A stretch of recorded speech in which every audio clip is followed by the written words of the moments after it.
Happy Monday, everybody. It's time for another Railside chat.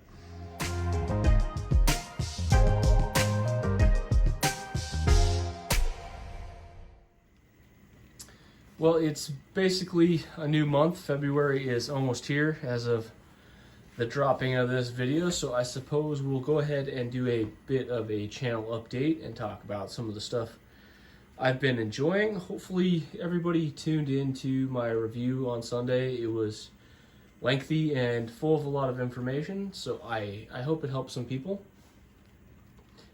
No, just a second here.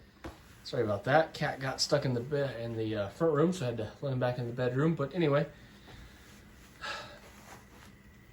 the Scale Trains GEVO, the operator stuff was a pretty good review. I rather enjoyed that model. Hopefully, all of you guys got some good information from that review. It took me quite a good while to get that all put together, and like I said in that video, my wife runs a daycare, and I swear the last 6 months have just been the worst for sick kids, and then them getting us sick, and it's just been terrible. And with my son getting sick, it just was difficult to find the time to get that put together and done in a way that I was happy with how it turned out. But just finished putting together my weekly running videos, and I really like this consist that I put together with the two aces and the tier 4 operator there, so I'm hanging on to it for another 3 or 4 days of running on the layout. So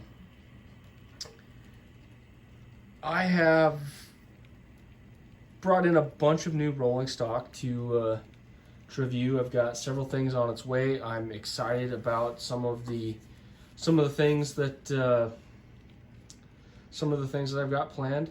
I will also be posting to my Patreon the yard sale and the unit that I picked up from last month's Patreon support, the NS auto rack that's articulated.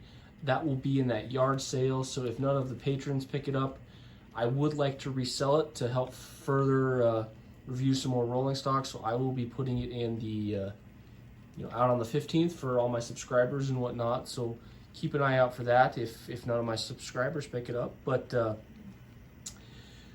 I've been really excited about the Atlas rolling stock, and my review for those tank cars has been glowing. And the covered hoppers that I've got have been really good as well. I've been testing the lemon snot out of them.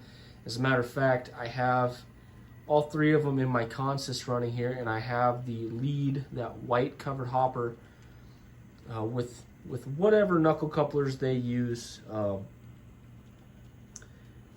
It's pulling a heck of a load, and I have not had a problem with it decoupling, and that used to be a problem that I ran into with some of my older Athearn rolling stock, and I don't know what they did to fix it, if they changed the spring on the knuckle, but so far I've been having excellent luck with their couplers, and that's awesome.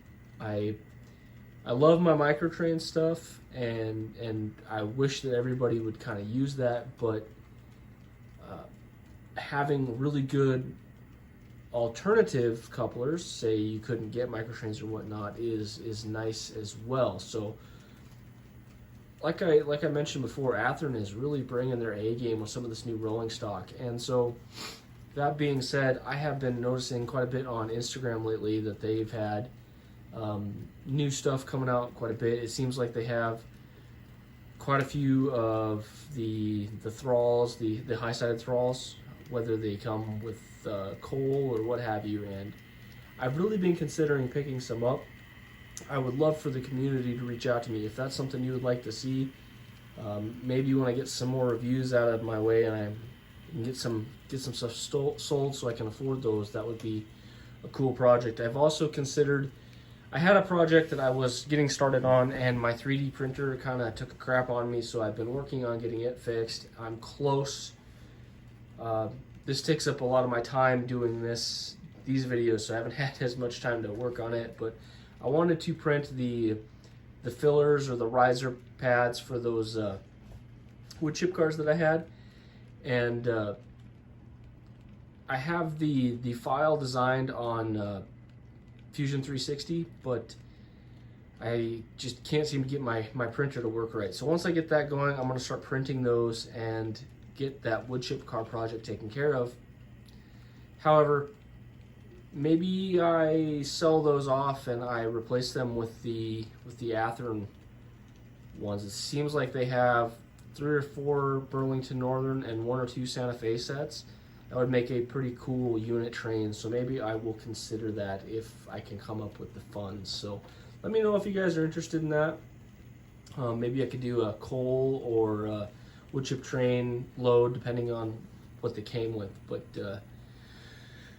that's where I'm at with rolling stock. I've got some onesie twosies of some Fox Valley stuff and some higher end brands that I haven't looked into in the past, so keep an eye out for that stuff. I also picked up some older BMLA stuff. That's cool. I've really been enjoying those, so I will go over that when the time comes.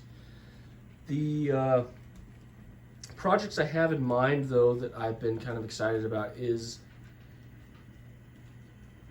unfortunately, I'm not selling stuff off as fast as I wanted to, so storage is starting to become a problem. So as my personal collection grows into the more high end, I want to make sure that I'm protecting my cars.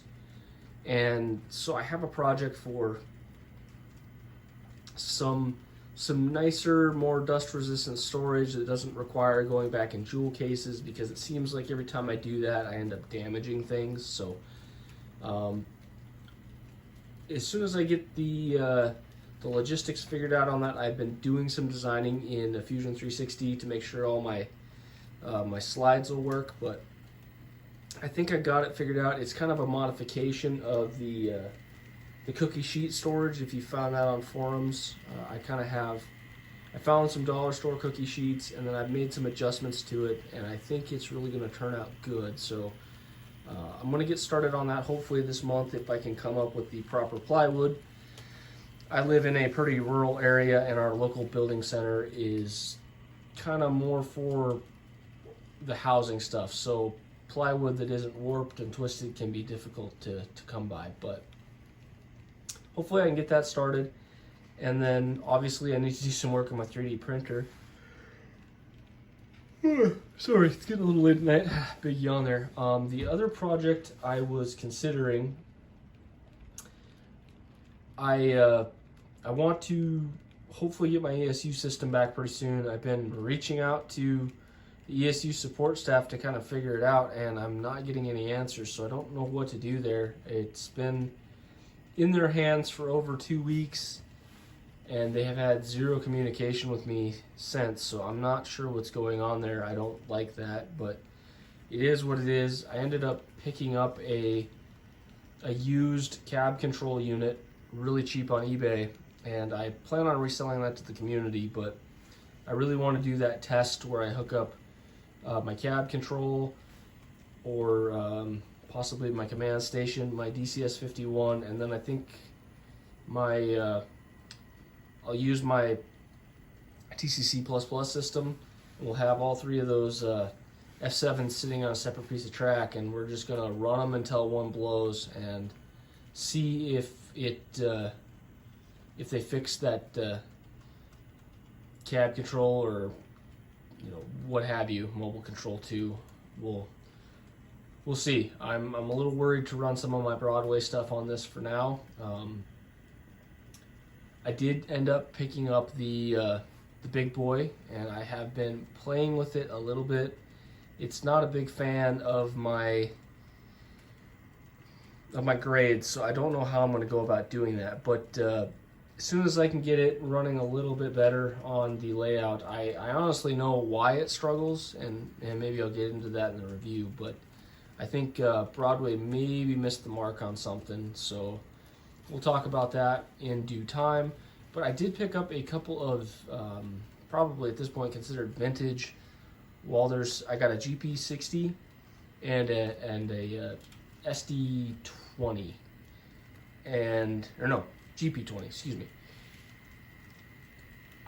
They're both DC only models, and I'm wanting to do DCC conversions on them. And you'll see I have the GP60 in consist. I'm running it as a dummy right now in my weekly videos, just to kind of make sure that the wheel sets get worked back in. I think it's been sitting for a while, so I want it to be a smooth runner. It probably has the loud motor problem that some of the older models had. So I've kind of looked into it. I can't find anybody that's done a conversion, and I've done some measuring. I think I can get one done pretty simply. I got to do some drilling and milling, so I kind of want to go through my process with you guys on that. And then I'm going to try to install a lock pilot micro direct just right on top of it. I'm going to mill down the original light board socket, and then just double side tape the decoder down onto it. And that way I should have forward backward light function, back EMF, quiet motor drive, and hopefully we can get that older gear train to quiet up a little bit. So if that is successful, we are going to jump into that GP20. It unfortunately doesn't have a body long enough to fit a micro direct board in there. So I think I am just going to do a standard Digitrax conversion. It's going to be kind of a yard switcher. I'm not sure what engine I'm going to consist it with, if I can get it to function properly, but I think I'm just going to remove the light board, clean up the area back there a little bit, and those little tiny, I think they're DN143 Digitrax wired decoders. I'll just wire that into the front light board and the motor, using the same technique that we'll use on the GP60, and hopefully we can get that one rocking and rolling. Those are like $20 decoders, so that would be a cool cheap conversion, because I see some of those GP20s, I've seen them for $50 on eBay pretty regularly, so that would be kind of a fun project for people. Also, I'll have to do microtrains conversions on both of them, but that's all well and good. Hopefully I can get some of that started this month. That's kind of what I have planned, and that's what I've been enjoying lately. I might even get to reviewing these scale trans covered hoppers. They are something else. If you haven't seen these, take a real close look in the weekly video. They are something else. Just unbelievable detail on these. Oh, and I forgot, this is totally my space out. In my review, if you watched it for that Operator Gevo, I forgot to talk about pulling power after 40 minutes of rambling on. It was excellent. It is a 108 gram model, which kind of puts it in the same realm as these SD70s I got pulling here, so it's relatively heavy for its size, so that's nice. It at 20 scale mile per hour, it could pull 9 of these cars up the grade, no problem.